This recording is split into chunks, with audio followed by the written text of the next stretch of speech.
This is my ongoing journey towards slowing down my consumption.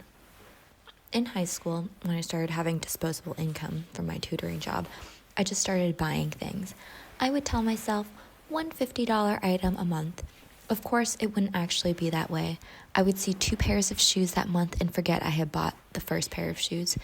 Then I would end up spending $100 and I would treat myself and buy snacks after school.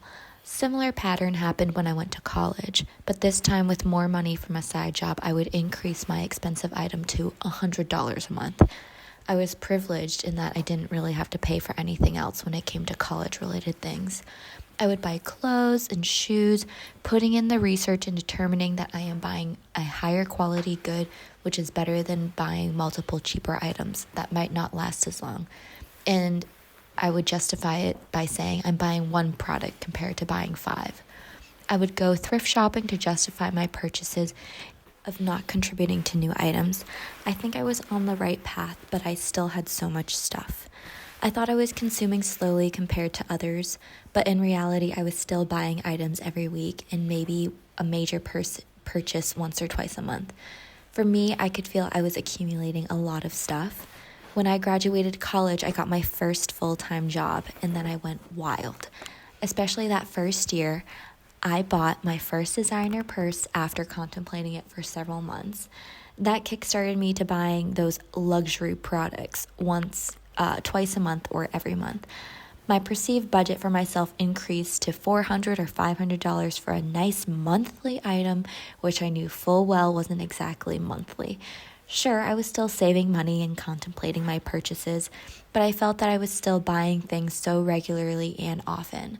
Skincare items on Instagram would call my name and I would make that impulsive purchase, or those cute tops that seem to have nice materials that only cost $50.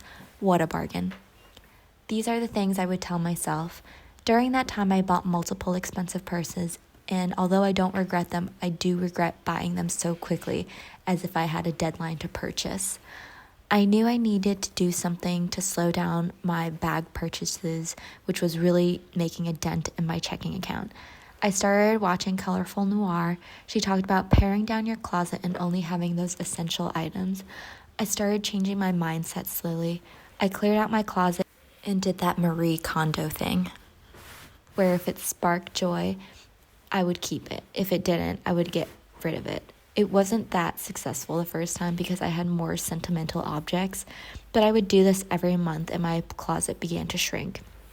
I also became more harsh with myself and asked myself if I actually wore those items.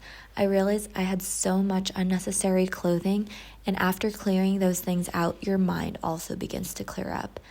After a year, my closet was about half the size it was when I had just graduated college. When I was happy with the size of my closet, I started doing the one in, one out to intentionally choose the items I loved.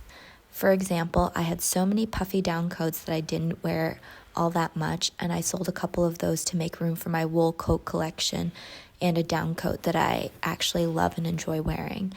My closet shrunk even more once I had to move to Finland. I only left a couple of things in the US, but the majority of my closet came with me here. That was like 4 suitcases.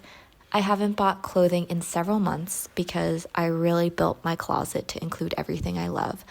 I think when I was in high school and college, I might have pressured myself to have new things because it's a very peer-driven atmosphere. Some people might say, Alice, you're wearing the same 5 sweaters I've seen you in.